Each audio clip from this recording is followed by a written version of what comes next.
Stephen Bennett, welcome. Thank you much, sir. Thank you much. Glad you could join me on this such short notice, but I'm going to get right into it. Could you kindly just introduce yourself? Let us know exactly what you're all about. Well, my name is Stephen Bennett. I'm an ASC certified master technician. I've also been a service manager for quite a few dealerships, Toyota, Honda, Hyundai in Latin America. I'm also a Hendrix master. You know, when you call me about the meeting, I was going through all of my certifications here and coming up with all the different ones and realizing how far back this thing actually go. I pulled up a certification in 1990. 1990. Show you how old I am, brother.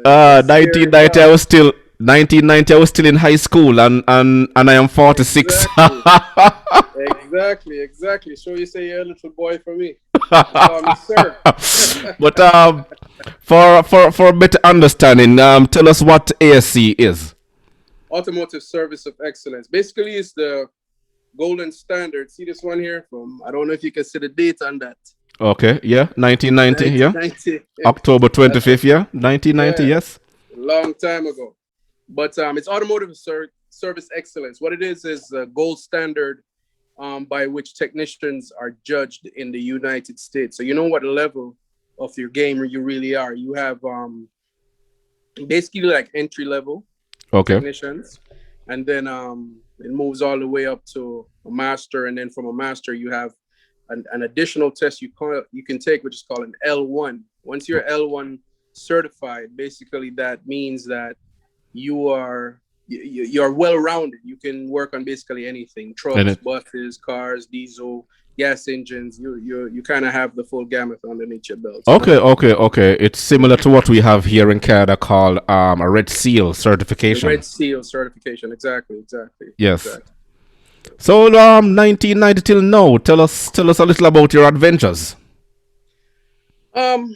Well, I think I am one of the rare breeds. I've had the luxury of working in the United States as well as the Caribbean, right, as well as Latin America. So I'm kind of like a unicorn in the industry. Yes. I've had the experience in working in all three different markets. I was working with Hyundai in Latin America for 4.5 years, running service operations for their trucks and buses down there, industrial. Okay.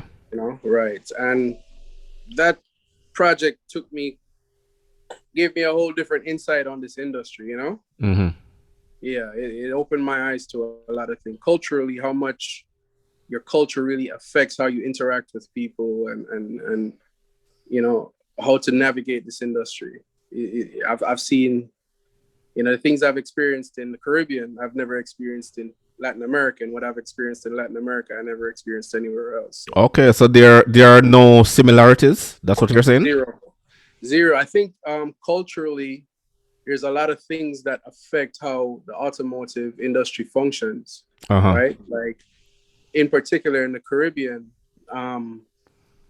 what I've noticed more than anything else is it has to do with what, you know, in the States they call it cronyism. You know, cronyism and nepotism. Yeah, the isms and the schisms. Yeah, we're familiar with it. Yeah. Exactly. So it's not typically about your knowledge base and what you're bringing to the table. It's more about, you know, who you hang out with on the weekend. Yeah. That's the Caribbean and Latin America. Yes. Whereas in the United States, and I'm sure in Canada as well, it's about your knowledge base and what you're really bringing to the table. You know what I mean? What you can show and prove. It's not about who you hang out with, you know? Yeah. Well, I think it's based on my experience, it's a little bit of both. In Canada. Yeah, in Canada. They will hire you based on what you know and what you bring to the table, but at the same time, no, in order to get a certain position, you have to know someone higher up. So that's how it is. Or figure out the best way how to buddy up to the next guy. Exactly. Or if they like you enough, you'll get that position, right? You always have to have that godfather in tow, you know, looking out for you. That's basically what it is. Oh yeah. Yeah. But the United States, what was your stint like in the US? How long did you work Well, there? oh man. Well, my whole situation started from I had a girlfriend at the time that I was kind of a little knucklehead guy, running around doing what knucklehead kids do. Hmm. And her uncle saw me and said, "Listen, when you're really ready to get serious with your life, come and see me." Right. And you've had these invites from adults back in those days, at least, all the time. I was like, he had a garage, Yeah. and it wasn't until I was ready to buy my first car. All my friends had cars. I was never the one interested in going and getting into the whole automotive game. My whole thing was I was going to school to be a pilot. Okay. Okay, go attending aviation school, George T. Baker Aviation in Miami, Florida, and the bus situation was really hectic in South Florida at the time. So I was telling myself, man, I got to get off this bus and I need to buy a car. Hmm. But I didn't have the money to buy a car like that because all my money was being spent on my education. Right. Right. So I'm driving past this dealership every day on the bus, and they had this old beat up Toyota Corolla parked in the back of the lot. And something just told me, hey, get off this bus and go ask that man what he's doing with that car.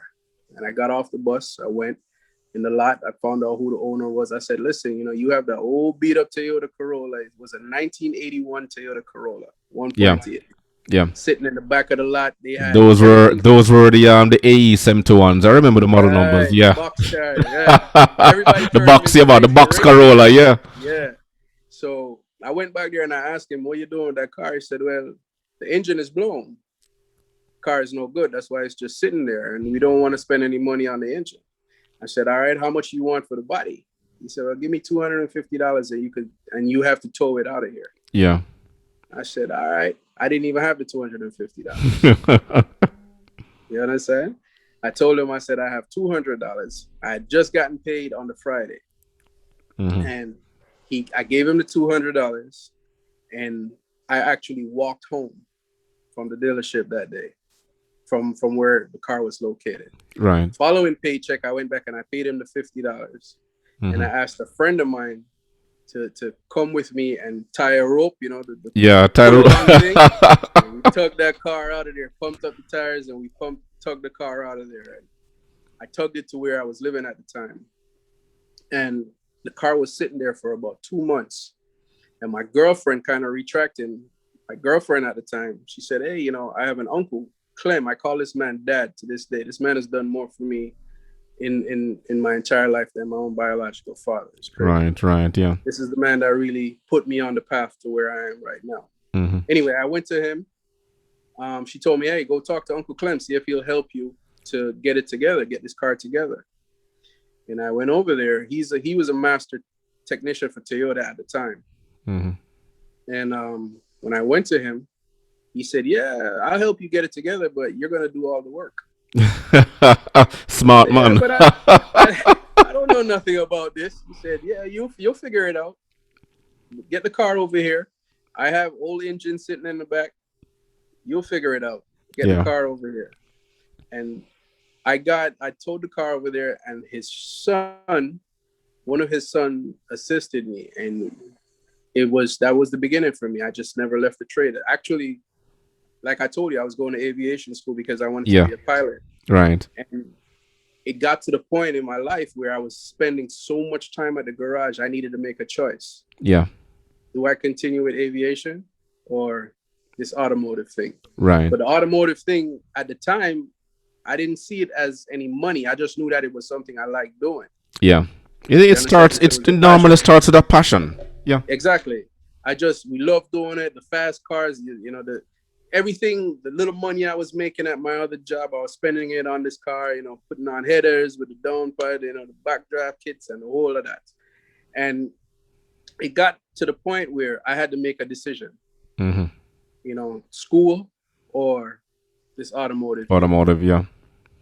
And I made my choice. I dropped out of school. My entire family was crazy. They looked at me like I fell and hit my head. See, you don't want to be a pilot. You want to become a grease monkey. That's what they called it back then. Yeah, at the time, yeah. Yeah, Yeah, the that's lack what I of want to respect do. those days, you know? Yeah. Exactly, exactly.